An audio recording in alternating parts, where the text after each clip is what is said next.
The real happiness doesn't lie in success, money, fame. It lies within. Real happiness lies in gratitude. So I am here, and I'm going to share the story of that woman. That is my story. The story of gratitude.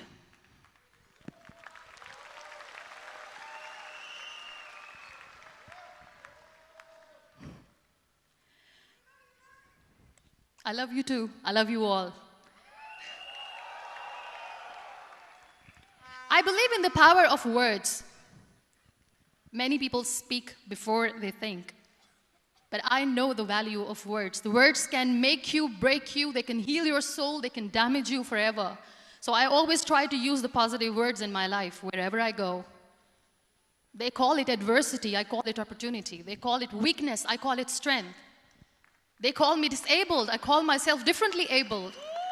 They see my disability. They see my disability, I see my ability.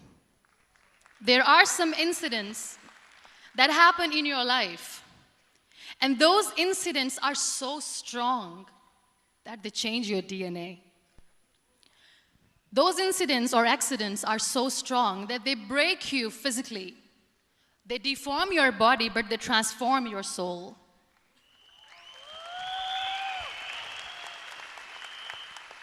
Those incidents break you, deform you, but they mold you into the best version of you. And the same thing happened to me. And I'm going to share what exactly happened to me. I was 18 years old when I got married. And this thing I'm sharing for the very first time on an international level. I was 18 years old when I got married. I belonged to a very conservative family, a Baloch family, where good daughters never say no to their parents. My father wanted me to get married. And all I said was, if that makes you happy, I'll say yes. And of course, it was never a happy marriage. Just about after 2 years of getting married, about 9 years ago, I met a car accident. Somehow my husband fell asleep and the car fell in the ditch. He managed to jump out, saved himself. I'm happy for him.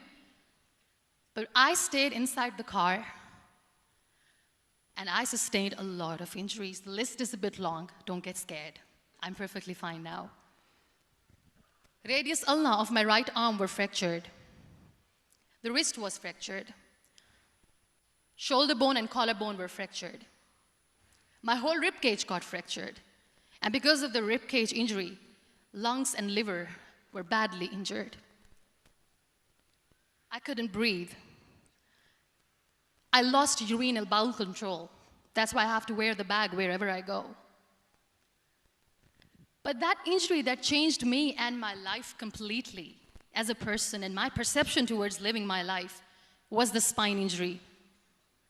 3 vertebrae of my backbone were completely crushed, and I got paralyzed for the rest of my life. So this accident took place in a far-flung area in the outskirts of a very small province, Balochistan, where there was no first aid, no hospital, no ambulance. I was in the middle of nowhere in that toppled car. Many people came to rescue. They gave me CPR. They dragged me out of the car. And while they were dragging me out, I got the complete transection of my spinal cord. And now there was this debate going on. Should we keep it here? She's going to die. Where should we go? There is no ambulance. There was this 4-wheeler Jeep standing in the corner of the street. They said, put her in the back of the Jeep and take her to the hospital, which is 3 hours away from this place. And I still remember that bumpy ride. I was all broken. They threw me at the back of the Jeep and they rushed me to the hospital. That is where I realized that my half body was fractured and half was paralyzed. I finally ended up in a hospital where I stayed for 2.5 months. I underwent multiple surgeries. Doctors have put a lot of titanium in my arm. There's a lot of titanium at my back to fix my back. That's why people in Pakistan call me the Iron Lady of Pakistan.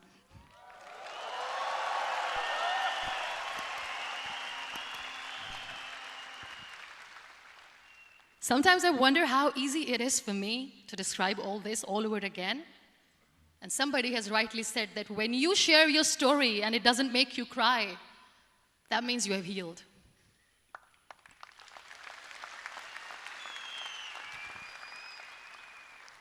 Those 2.5 months in the hospital were dreadful. I will not make up stories just to inspire you. I was at the verge of despair. One day, doctor came to me and he said, well, I heard that you wanted to be an artist, but you ended up being a housewife. I have a bad news for you. You won't be able to paint again because your wrist and your arm are so deformed, you won't be able to hold a pen again. And I stayed quiet. Next day, doctor came to me and said, your spine injury is so bad, you won't be able to walk again. I took a deep breath and I said, it's all right. The very next day, doctor came to me and said, because of your spine injury and the fixation that you have in your back, you won't be able to give birth to a child again. That day, I was devastated. I still remember, I asked my mother, why me? And that is where I started to question my existence. Why am I even alive? What's the point of living? I cannot walk, I cannot paint, fine. I cannot be a mother. And we have this thing in our heads, being women, that we are incomplete without having children. I am going to be an incomplete woman for the rest of my life. What's the point? People are scared. They think I will get divorced. What is going to happen to me? Why me? Why am I alive? We all try to chase this tunnel. We all do this because we see light in the end of the tunnel, which keeps us going. My dear friends, in my situation, there was a tunnel that I had to roll on, but there was no light. And that is where I realized that the words have the power to heal the soul. My mother said to me, this too shall pass. God has a greater plan for you. I don't know what it is, but He surely has.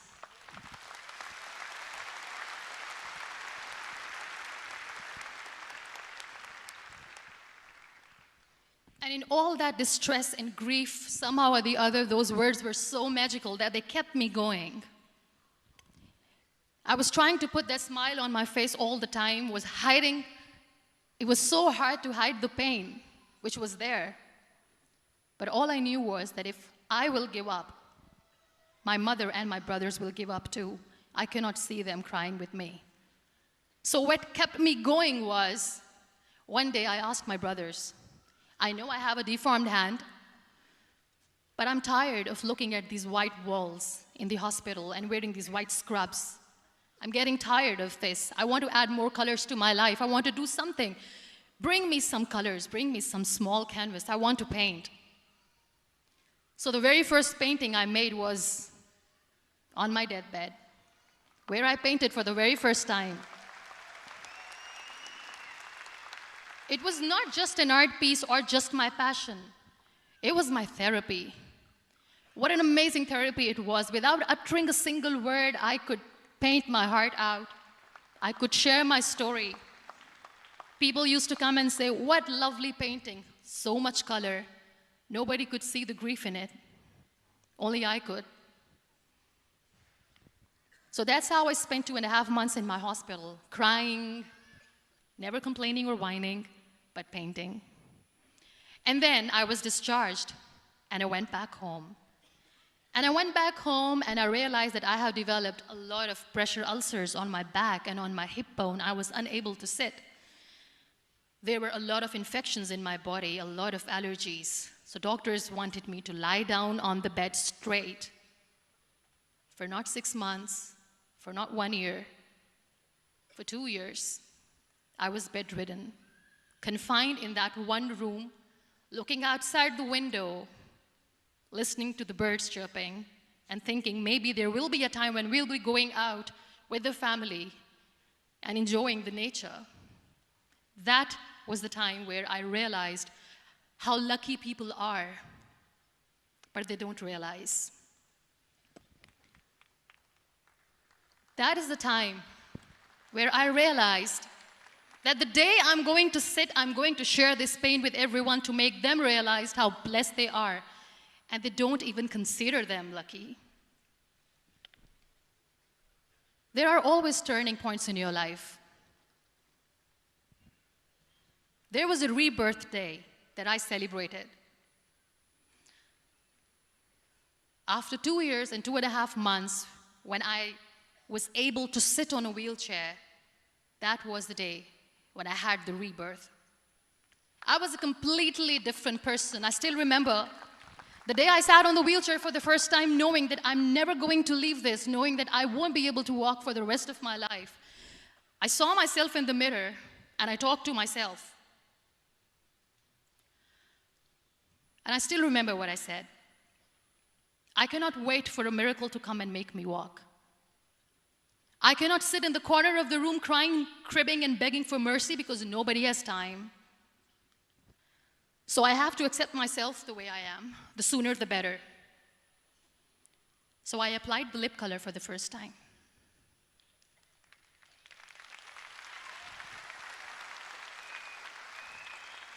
And I erased it. And I cried. And I said, what am I doing? A person on a wheelchair should not do this. What will people say? Clean it up. I put it again. This time I put it for myself. Because I wanted to feel perfect from within.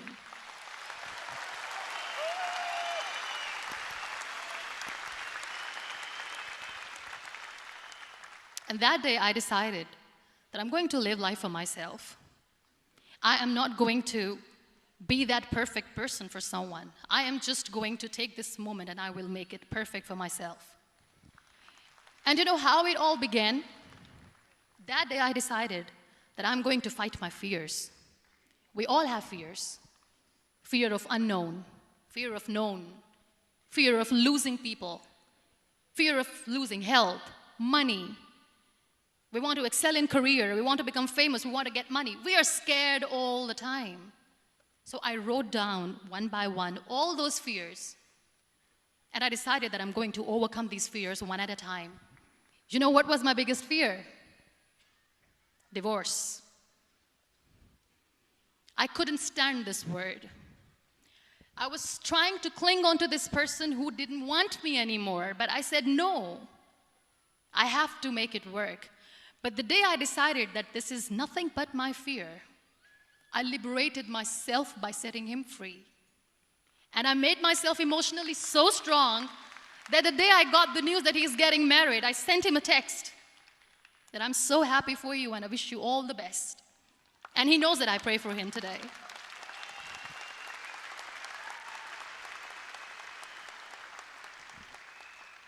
My biggest fear, number 2, was I won't be able to be a mother again. And that was quite devastating for me. But then I realized there are so many children in the world, all they want is acceptance.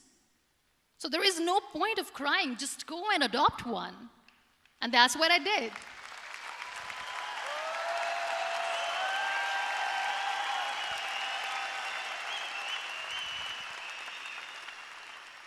I gave my name in different organizations, different orphanages. I didn't mention that I'm on a wheelchair, dying to have a child.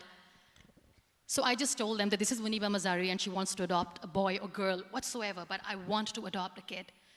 And I waited patiently. 2 years later, I got this call from a very small city in Pakistan. I got a call and they said, are you Muniba Mazari? There is a baby boy and would you like to adopt? And when I say yes, I could literally feel the labor pain. I said, yes, yes, I am going to adopt him. I am coming to take him home.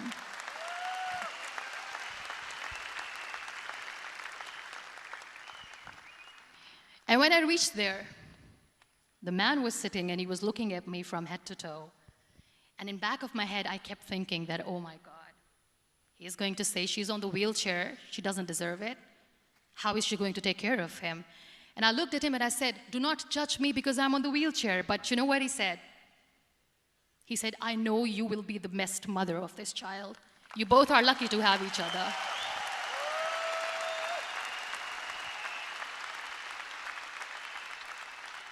And that day, Niall was 2 days old, and today he's 6.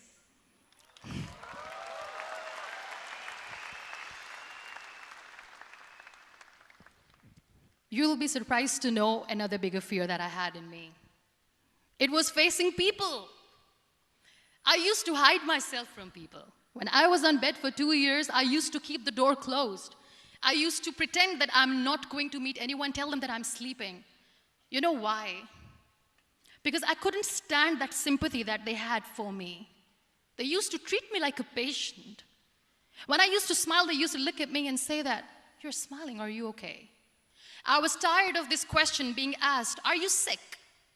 Well, a lady yesterday at the airport asked me, are you sick? And I said, well, besides the spinal cord injury, I'm fine, I guess.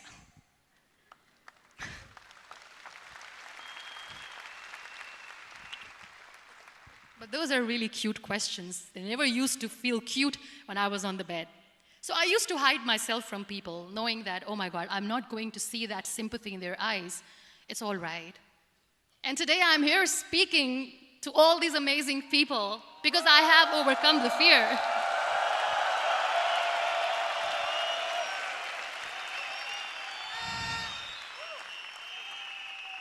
You know, when you end up being on the wheelchair, what's the most painful thing? That's another fear that people on the wheelchair, or the people who are differently abled, have in their hearts, but they never share. I'll share that with you. The lack of acceptance. People think that they will not be accepted by the people because we, in the world of perfect people, are imperfects. So I decided that instead of starting an NGO for disability awareness, which I know will not help anyone, I started to appear more in public. I started to paint. I always wanted to. I have done a lot of exhibitions. I'm Pakistan's first wheelchair-bound artist. I have done a lot of modeling campaigns, different campaigns for brands like Tony and Guy.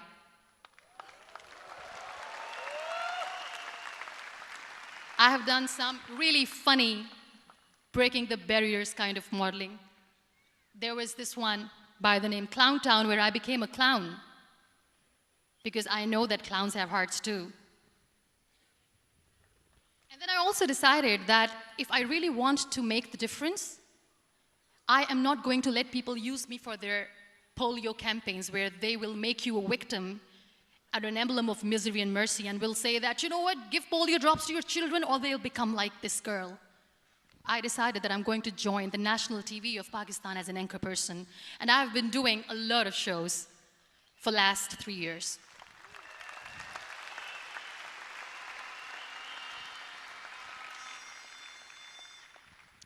So when you accept yourself the way you are, the world recognizes you. It all starts from within. Thank you. I became the National Goodwill Ambassador for UN Women Pakistan, and now I speak for the rights of women, children. We talk about inclusion, diversity, gender equality, which is a must. I was featured in BBC 100 Women for 2015. I'm one of the Forbes 30 under 30 for 2016. And it all didn't happen alone.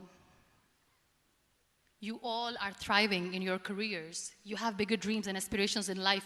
Always remember one thing. On the road to success, there is always we, not me. Do not think that you alone can achieve things. No. There is always another person who is standing behind you, maybe not coming on the forefront, but behind you, praying for you and supporting you. Never lose that person. Never.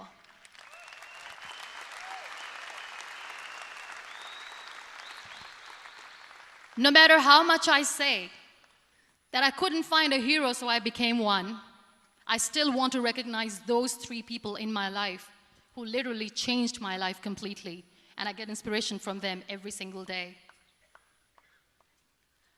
Waleed Khan, Many people know about the terrorist attacks in Pakistan. We have lost many people. And I'm sharing this with a very heavy heart because we actually have lost a lot of people in this huge turmoil of terrorism. These people are barbarians. They do not see people. They're even worse than animals. They have killed people in mosques. They have killed people in churches, temples, even in schools. There was this terrorist attack in Army Public School, Peshawar, where these terrorists entered in an examination hall and they killed our children. And in that attack, that day, this beautiful boy, Walid Khan, who was my hero, my real life hero, was the proctor who was taking care of the students, was keeping an eye on the students. Those barbarians shot him 3 times in the face, 5 times on his body, and he fell down. I was asked to give a talk in the school after a week of that terrorist attack. With a very heavy heart, I went there and I spoke. We sang a few national songs. I thought that maybe I've done my part, but deep inside, it was killing me. I could see children injured. I could see children sitting on the wheelchairs, looking at me, wondering, what next? What was our fault? Just because we were here to give examination, we have been shot. So many people, so many children lost their friends. Their classrooms were empty. The next day they went to the classroom. So this kid, Walid Khan, I was asked that he is in a hospital right now, and you have to go and see him and motivate him and tell him that it's going to be okay. And when I saw Walid Khan coming on the wheelchair for the first time in front of me, face was all deformed. His leg was fractured, his arm was fractured. He couldn't talk, he lost his teeth. He cannot sneeze, he cannot smell. He cannot eat. And I kept thinking, what should I say? That everything is going to be all right? No, nothing is all right. And while I was juggling with the words, what to say, what not to say, this beautiful child, Walid Khan, came to me and he said, "Are you Muniba Mazari?" I said, "Yes." He said, "Baji, let's take a selfie."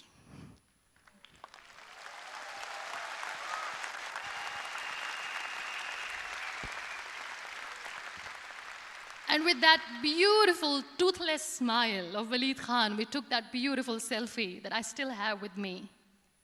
I don't share that here because he was in a very bad shape that time. And that is where I realized that when I was thinking too much about his deformities, he's happy with himself. He doesn't even care. Because today he goes in the same school, and when somebody asks him that what happened to your face, why so many scars, you know what he says? "These scars are my medals and I wear them with pride."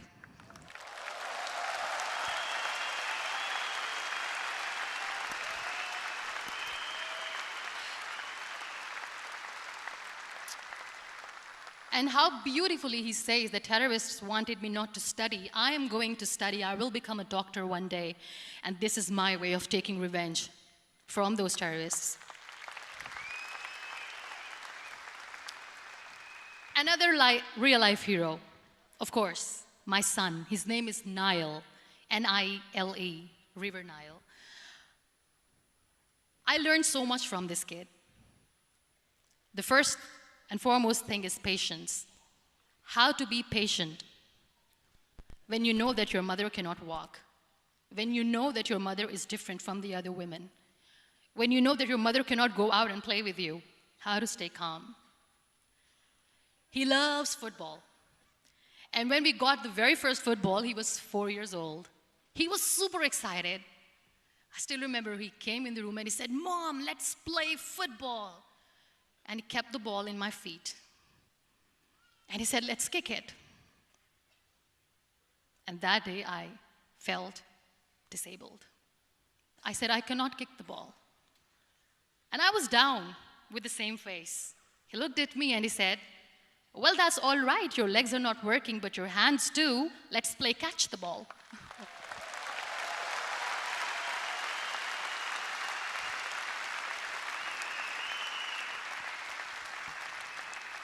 You know what? That day he made me realize that when you think your glass is half empty, come on, your glass is half full. It's all in here and here. Last but not least, the woman who made me realize that heroes have no gender. The woman who believed in me even when I was completely at the verge of despair, where everybody left, she was there. And every time I looked at her, without saying anything, she used to look at me and said, "This too shall pass. God has a bigger plan. And one day you will say that, oh my God, that is why God has chosen me." She never cried in front of me. She has always said that there will be haters, there will be naysayers, there will be disbelievers, and then there will be you proving them wrong. My mother.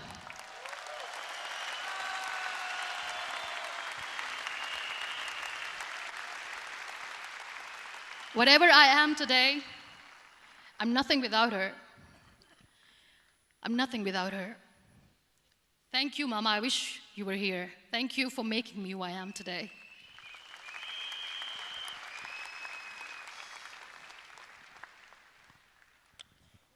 You know what? We human beings have a problem. Out of many problems, there is one more, and this is self-created one. We always expect ease from life.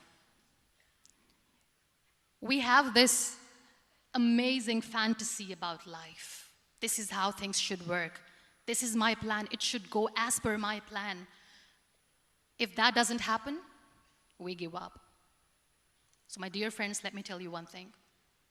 I never wanted to be on the wheelchair. Never thought of being on the wheelchair.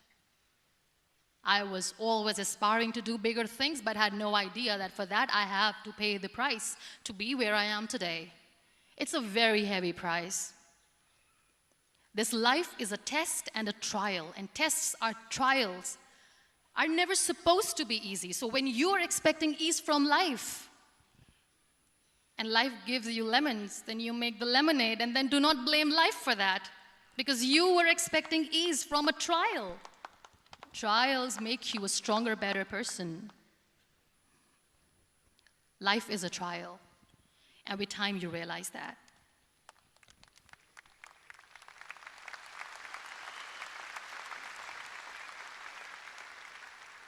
It is okay to be scared. It is okay to cry. Everything is okay, but giving up should not be an option. They always say that failure is not an option. Failure should be an option, because when you fail, you get up, and then you fail, and then you get up, and that keeps you going. That's how humans are strong.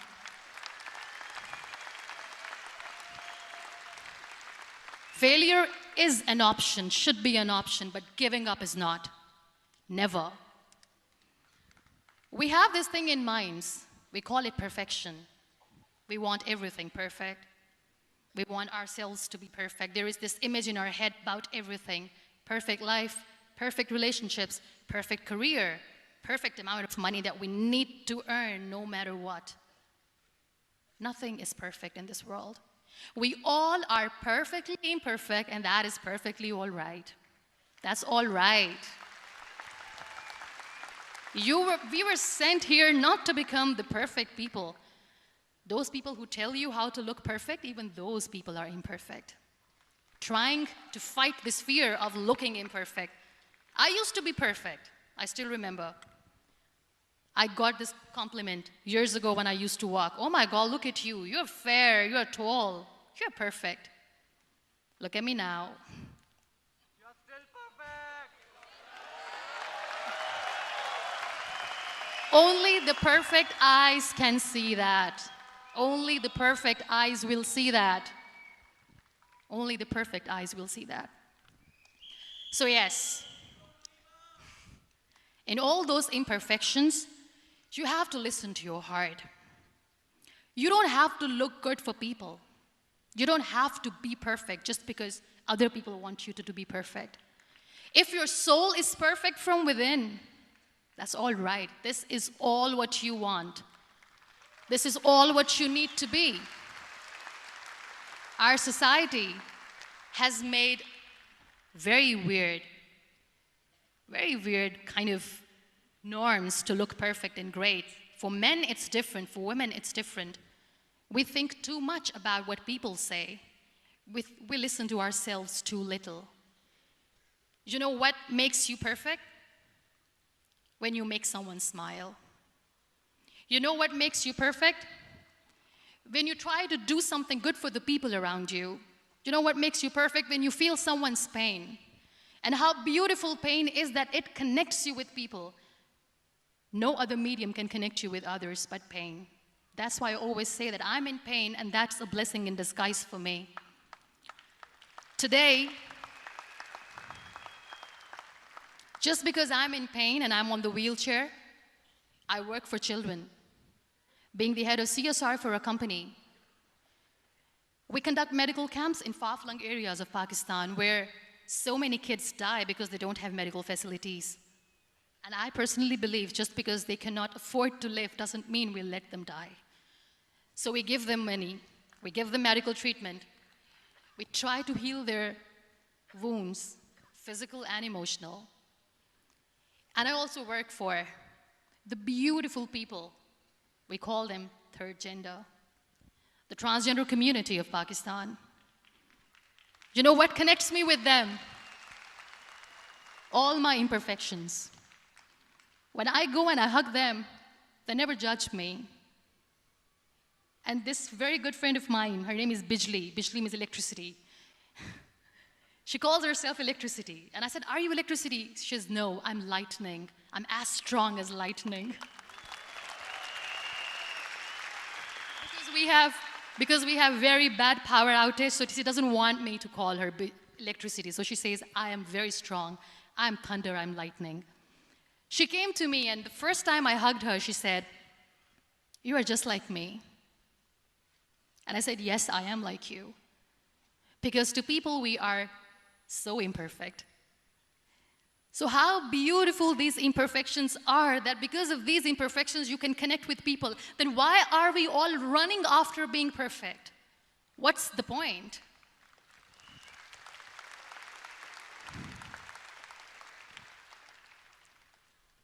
Every time I go in public, I always smile. It's always a big toothy smile on my face, and people ask me, don't you get tired of smiling all the time? What's the secret? I always say one thing, that I have stopped worrying about the things that I have lost, the people that I have lost. Things and people who were meant to be with me are with me. And sometimes, somebody's absence makes you a better person. Cherish their absence. It's always a blessing in disguise.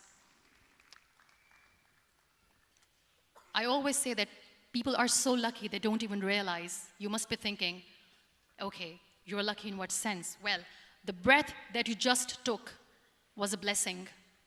Embrace it.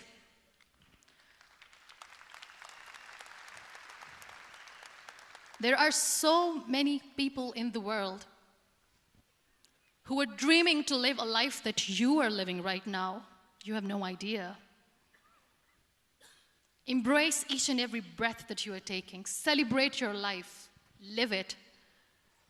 Don't die before your death. We all die.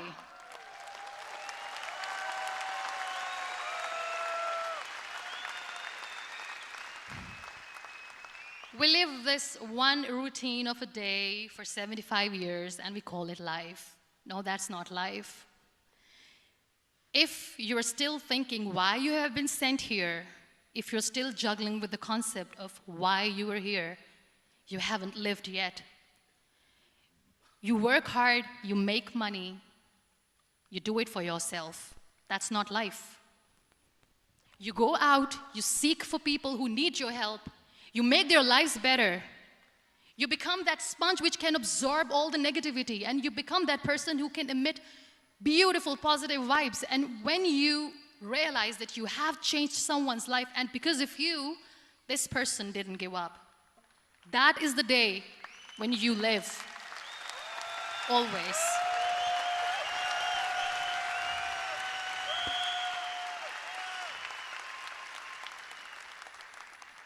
We were talking about gratitude, why I smile all the time. I cry all night when nobody sees me because I'm a human and I have to keep the balance. And I smile all day because I know that if I will smile, I can make people smile. That keeps me going.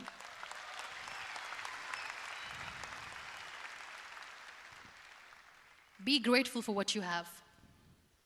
And you will always, always end up having more. But if you'll cry and if you'll crib for the little things that you don't have or the things that you have lost, you will never ever have enough. Sometimes we are too busy thinking about the things that we don't have that we forget to cherish the blessings that we have. I'm not saying that I'm not healthy and that makes me unlucky. But yes, it is hard. It is hard when I say that I cannot walk. It is hard to say when I wear this bag. It hurts. But I have to keep going. Because never giving up is the way to live, always.